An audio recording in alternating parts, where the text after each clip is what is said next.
जय Hind. Provincial kingdoms के बारे में हम बात कर रहे थे और इससे पिछले सेशन में हमने बात की थी यादव डायनेस्टी के बारे में और पढ़ा था काकतीय डायनेस्टी के बारे में।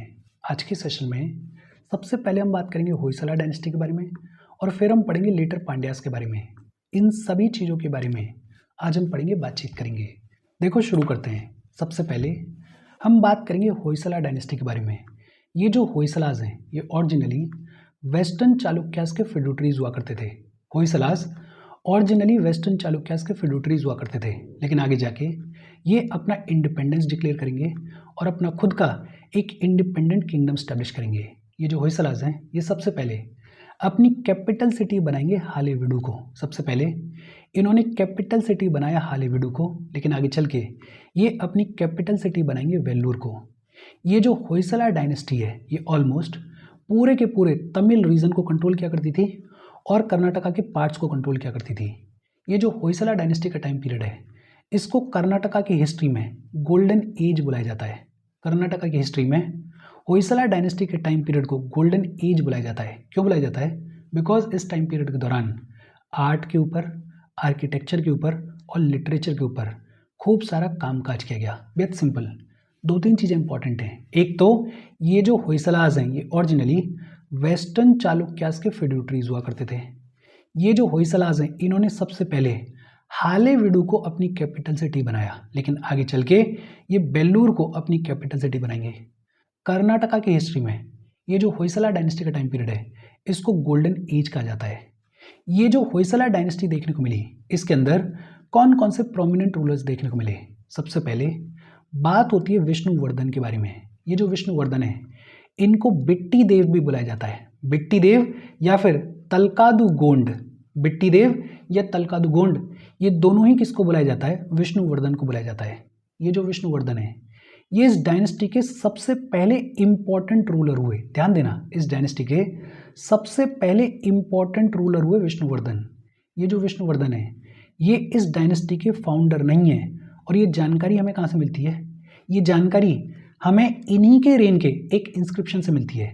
एक बेल्लूर इंस्क्रिप्शन है और ये जो बेल्लूर इंस्क्रिप्शन है इसके ऊपर बताया गया है कि ये जो डायनेस्टी है इसके फाउंडर कौन थे? इसके फाउंडर थे सला। ये जो विष्णुवर्धन है ये इनिशियली एक जैन हुआ करते थे। इनिशियली ये जैन हुआ करते थे, लेकिन लेटर ऑन इन्होंने हिंदुइज्म को अडॉप्ट किया। और इन्होंने हिंदुइज्म को अडॉप्ट किसके अंडर किया? रामानुज आचार्य के अंडर किया। ये जो विष्णुवर्धन है इन्होंने एक बड़े ही फेमस मैथमेटिशियन राज आदित्य को भी पैट्रोनाइज किया, सपोर्ट किया। ये जो विष्णुवर्धन है इनके रेन के दौरान कई सारे टेम्पल्स बनवाए गए, जैसे एक कीर्ति नारायण टेम्पल देखने को मिलता है। ये जो कीर्ति नारायण टेम्पल देखने को मिलता है इसको किसने बनवाया? विष्णुवर्धन ने बनवाया। इसके अलावा एक बड़ा ही फेमस होयसलेश्वर टेम्पल देखने को मिलता है। ये जो होयसलेश्वर टेम्पल है इसको भी किसने बनवाया? विष्णुवर्धन ने बनवाया। और इसके अलावा एक और बड़ा फेमस टेम्पल है विजय नारायण टेम्पल, या इसको चीना केशव टेम्पल भी बुलाया जाता है। ये जो चीना केशव टेम्पल है इसको भी किसने बनवाया? विष्णुवर्धन ने बनवाया। बेहद सिंपल, विष्णुवर्धन को लेके 5-6 चीज़ें इंपॉर्टेंट हैं। एक तो ये जो विष्णुवर्धन है इनको बिट्टी देव भी बुलाया जाता है या इनको तलकादु गोंड भी बुलाया जाता है। ये जो विष्णुवर्धन है ये इस डायनेस्टी के पहले इंपॉर्टेंट राजा हैं, फाउंडर नहीं है। फाउंडर कौन है इस डायनेस्टी के? फाउंडर है सला। और सला फाउंडर हैं। ये जानकारी कहाँ से मिलती है? ये जानकारी मिलती है बेल्लूर इंस्क्रिप्शन से। ये जो विष्णुवर्धन है ये इनिशियली जैन हुआ करते थे, लेकिन आगे जाके ये हिंदुइज्म को अडॉप्ट करेंगे। ये जो विष्णुवर्धन है इन्होंने कई सारे इंपॉर्टेंट टेम्पल्स बनवाए, जैसे एक कीर्ति नारायण का टेम्पल है, एक होयसलेश्वर टेम्पल है और एक चीना केशव टेम्पल है। ये तीनों टेम्पल्स किसने बनवाए? विष्णुवर्धन ने बनवाए। ये जो विष्णुवर्धन है इनके बाद पावर में आए वीर बल्लाल वन।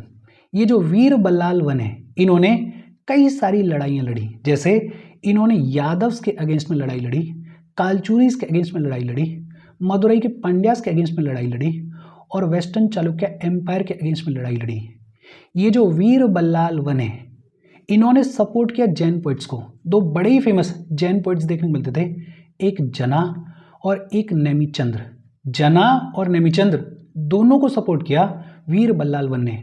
और एक ब्राह्मण पोइट भी देखने को मिलते थे, रुद्र भट्ट। ये जो रुद्र भट्ट हैं इनको भी वीर बल्लाल वन ने सपोर्ट किया।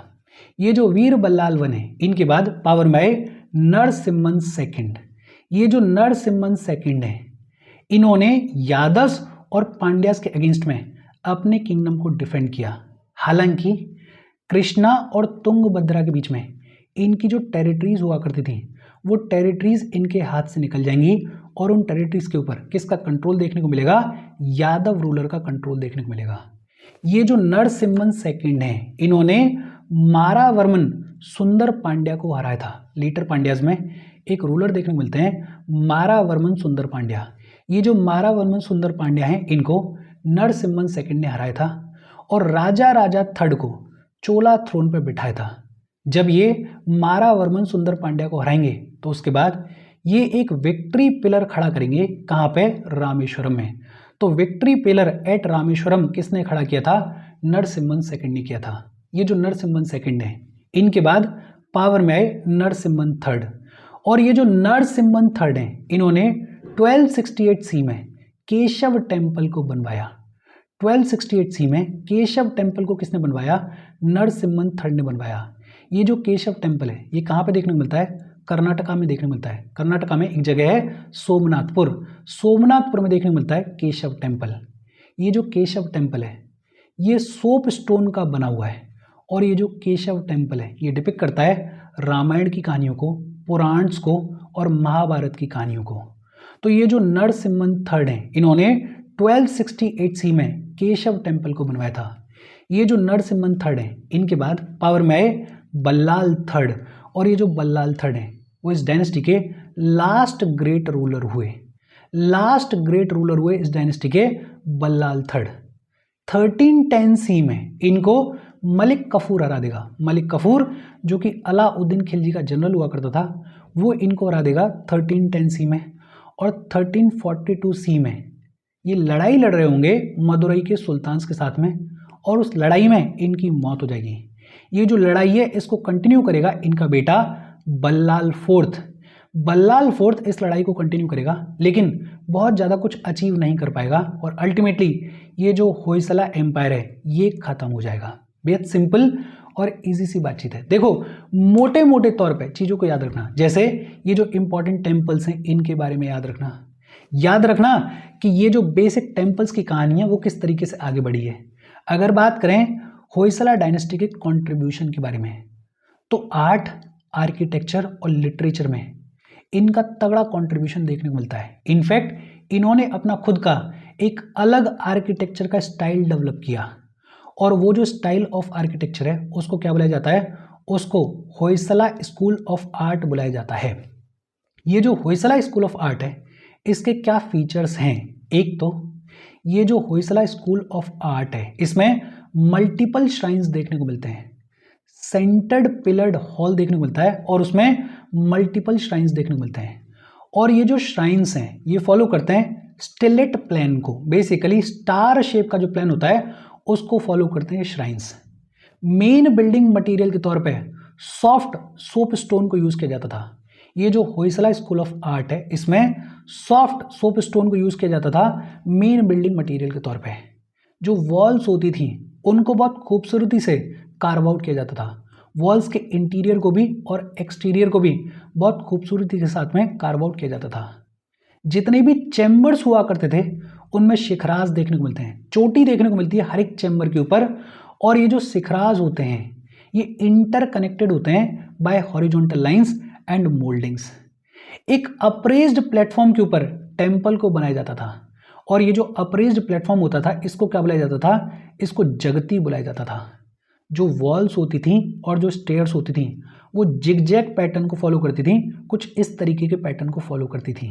आज भी अगर आप होयसला स्कूल ऑफ आर्ट के किसी भी टेम्पल को देखोगे, तो वहाँ पे आपको ये स्टार पैटर्न देखने को मिलेगा, आपको ये जिगजैग पैटर्न देखने को मिलेगा, आपको ये जगती देखने को मिलेगा। ये जो स्कूल ऑफ आर्ट है, इसके बारे में इन डिटेल हमने बात की है अपने आर्ट एंड कल्चर वाले सेशंस में। अगर आपने वो सेशंस देखें तो आपको ऑलरेडी पता होगा। अगर नहीं देखें तो प्लेलिस्ट बनी हुई है, वहाँ पे जाके इन डिटेल आप देख सकते हो कि ये जो होयसला स्कूल ऑफ आर्ट है, ये किस तरीके से डेवलप हुआ। अच्छा, ये जो होयसाल डायनेस्टी का टाइम पीरियड है, इस टाइम पीरियड के दौरान कन्नड़ लिटरेचर में भी ग्रोथ देखने को मिलेगी। कन्नड़ लिटरेचर में ग्रोथ देखने को मिलेगी और एक नया चंपू स्टाइल भी डेवलप होगा जिसमें गद्य और पद्य दोनों को इंक्लूड किया जाता है। वो चंपू स्टाइल भी इसी फेज में डेवलप होगा। इनके कोर्ट में कई सारे इंपॉर्टेंट लोग देखने को मिलते थे, जैसे जना देखने को मिलते थे और जना ने यशोधराचरित को लिखा। यशोधराचरित को किसने लिखा? जना ने लिखा। रुद्र भट्ट देखने को मिलते थे। ये जो रुद्र भट्ट हैं इन्होंने जगन्नाथ विजय को लिखा। और एक हरिहर देखने को मिलते थे। ये जो हरिहर हैं इन्होंने गिरिजा कल्याण को लिखा। जना ने यशोधराचरित को लिखा, रुद्र भट्ट ने जगन्नाथ विजय को लिखा और हरिहर ने गिरिजा कल्याण को लिखा।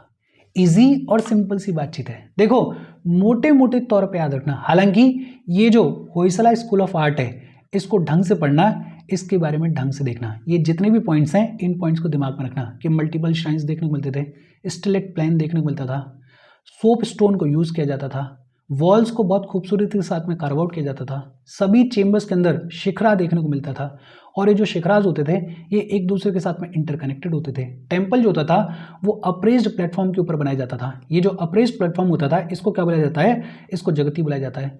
और वॉल्स में और स्टेयर्स में जिगजैग पैटर्न देखने को मिलता है। इजी और सिंपल सी बातचीत है। होपफुली कुछ हद तक ये चीज़ें आपके दिमाग में रजिस्टर हुई होंगी। हम आगे बढ़ें उससे पहले वीडियो पर लाइक के बटन को दबा दो। लाइक दबाना ज़रूरी है बिकॉज यूट्यूब ऐसे ही फंक्शन करता है। जब आप वीडियो पर लाइक के बटन को दबाते हो तो यूट्यूब वीडियो को कंसिडर करता है और थोड़ा सा पुश कर देता है। तो लाइक के बटन दबा दो, शेयर कर दो अपने सोशल मीडिया हैंडल्स पर, व्हाट्सएप वगैरह पे अपने फ्रेंड्स को। जो भी लोग इसमें इंटरेस्टेड है, इससे रिलेटेड पढ़ाई कर रहे हैं, उनको शेयर कर दो। अगर चैनल को सब्सक्राइब नहीं किया है तो फॉर श्योर चैनल को सब्सक्राइब कर लो। और अगर आप केपेबल हो, हेल्प करना चाहते हो तो आप हमें हेल्प कर सकते हो by clicking on the join button, या फिर आप कंट्रीब्यूट भी कर सकते हो QR कोड को स्कैन करके। अच्छा, होयसला डायनेस्टी की कहानी क्या हुई, ये होपफुली कुछ हद तक आपके दिमाग में रजिस्टर हुआ होगा। अब बात आती है लेटर पांड्यास के बारे में। और लेटर पांड्यास की कहानी क्या है? सबसे पहले मारावर्मन सुंदर पांड्या देखने को मिलते हैं। ये जो मारावर्मन सुंदर पांड्या हैं इन्होंने सबसे पहले इंडिपेंडेंस डिक्लेयर किया। Basically first independent significant ruler देखने को मिले इन लेटर पांड्याज में मारावर्मन सुंदर पांड्या। और ये जो मारावर्मन सुंदर पांड्या हैं इन्होंने पांड्या रिवाइवल की फाउंडेशन रखी। बेसिकली हो क्या रहा था, ये जो चोलाज हैं इनकी पावर डिक्लाइन हो रही थी। इन चोलाज को हराने के बाद एक बार फिर से पांड्या रिवाइवल की फाउंडेशन रखेंगे मारावर्मन सुंदर पांड्या। और मारावर्मन सुंदर पांड्या जो हैं वो चोलाज को हराने के बाद एक टाइटल लेंगे सोनादू गोंडन। सोनादू गोंडन का टाइटल लेंगे, basically conqueror of Chola country का टाइटल लेंगे। ये जो मारावर्मन सुंदर पांड्या हैं इन्होंने एक बड़ा ही फेमस तमिल हिस्टोरिकल नोवेल देखने को मिलता है ख्याल विजी। ये जो ख्याल विजी है इसको किसने लिखा है? इसको अखिलन ने लिखा है। ये जो ख्याल विजी है इसको सपोर्ट किसने किया, इसको पैट्रोनाइज किसने किया? इसको पैट्रोनाइज किया मारावर्मन सुंदर पांड्या ने। बेहद सिंपल। पांड्या रिवाइवल की फाउंडेशन रखने वाले राजा कौन से थे? मारावर्मन सुंदर पांड्या। इन्होंने चोलास को हराया था और चोलास को हराने के बाद पांड्या रिवाइवल की फाउंडेशन रखी थी। ये जो मारावर्मन सुंदर पांड्या हैं इन्होंने टाइटल लिया था सोनादू गोंडन का। ये जो मारावर्मन सुंदर पांड्या हैं इनके बाद पावर में आए साध्यवर्मन सुंदर पांड्या। ये जो साध्यवर्मन सुंदर पांड्यन है ये पूरे के पूरे तमिलनाडु को अपने कंट्रोल में लेके आएंगे। एक बार फिर से प्रॉपरली ये जो पांड्या पावर है इसको स्टैब्लिश करेंगे और पूरे के पूरे तमिलनाडु को अपने कंट्रोल में लेके आएंगे। इनफैक्ट ये लगभग नेल्लोर तक, नेल्लोर जो कि आंध्र प्रदेश वाले रीजन में देखने को मिलता है, वहां तक एरियाज को कंट्रोल किया करते थे। तो एक लंबे चौड़े एम्पायर को स्टैब्लिश करेंगे साध्यवर्मन सुंदर पांड्या। ये जो साध्यवर्मन सुंदर पांड्या हैं इनके बाद पावर में आएंगे मारावर्मन कुलशेखर पांड्या। ये जो मारावर्मन कुलशेखर पांड्या हैं ये लगभग 40 साल तक रूल करेंगे और इनके रूल के दौरान पीस देखने को मिलेगा, प्रॉस्पेरिटी देखने को मिलेगी। ये जो कुलशेखर पांड्या हैं इनको इनके फादर साध्यवर्मन जो हैं वो कोर एजेंट के तौर पे अपॉइंट करेंगे। कोर एजेंट मतलब बेसिकली इनके फादर और ये साथ में मिलकर रूल किया करते थे। इनके फादर जो हैं वो इनको एक तरीके से रूल करना सिखा रहे थे। तो इनके फादर ने कुलशेखर पांड्यन को कोर एजेंट के तौर पे अपॉइंट किया था और कोर एजेंट के तौर पे ये अपने फादर को पॉलिटिक्स में हेल्प करते थे, अपने फादर को रूल करने में हेल्प किया करते थे। जब अल्टीमेटली पावर इनके हाथ में आएगी तो ये होयसला डायनेस्टी के साथ में वॉर लड़ेंगे, चोलास के साथ में वॉर लड़ेंगे और होयसला डायनेस्टी और चोलास दोनों को हराएंगे। इनफैक्ट श्रीलंकन रूलर हुआ करते थे एक भुवानायक बाहु, ये जो भुवानायक बाहु हैं इनको भी हराएंगे ये, और सिमहाला के ऊपर या फिर ये कहें कि श्रीलंका के ऊपर अपना कंट्रोल स्टैब्लिश करेंगे कुलशेखर पांड्यन। ये जो कुलशेखर पांड्यन है इन्होंने टाइटल लिया कोलम कोंडन का। कोलम कोंडन का मतलब कॉन्करर ऑफ कोलम, और इन्होंने एक टाइटल और लिया कोनेरी माई कोंडन का। कोनेरी माई कोंडन का मतलब किंग विदाउट इक्वल। तो ये जो मारावर्मन कुलशेखर पांड्यन है इन्होंने कोलम कोंडन का टाइटल लिया और कोनेरी माई कोंडन का टाइटल लिया। मार्को पोलो इन्हीं के रेन के दौरान पांड्यन टेरिटरी को विजिट करेगा, और मार्को पोलो ने ये जो मारावर्मन है इनको अश्यार बुलाया या फिर अश्कार बुलाया। बेसिकली मार्को पोलो ने ये जो कुलशेखर पांड्यन है इनकी तारीफ की थी। इनफैक्ट एक पर्शियन हिस्टोरियन और हुए अब्दुल्ला वसाफ, ये जो अब्दुल्ला वसाफ हैं ये भी इनके किंगडम को विजिट करेंगे। इनके बाद पावर में जातवर्मन वीर पांड्यन। ये जो जातवर्मन वीर पांड्यन है ये लास्ट प्रोमिनेंट रूलर थे इस पांड्यन रूल के। ये कॉन्स्टेंटली स्ट्रगल करेंगे अलाउद्दीन खिलजी के अगेंस्ट में। इनको अल्टीमेटली विजयनगर एम्पायर जो है वो हरा देगा 16th सेंचुरी में, और विजयनगर एम्पायर से हारने के बाद अल्टीमेटली ये जो पांड्या डायनेस्टी है इसमें डिक्लाइन देखने को मिलेगा। देखो बेहद सिंपल तौर पे इसमें एक इंपॉर्टेंट इंसान कौन है, मारावर्मन कुलशेखर पांड्यन। इनके बारे में बेसिक तौर पे चीज़ों को याद रखना, बाकी तो मोटे मोटे तौर पे देख लो।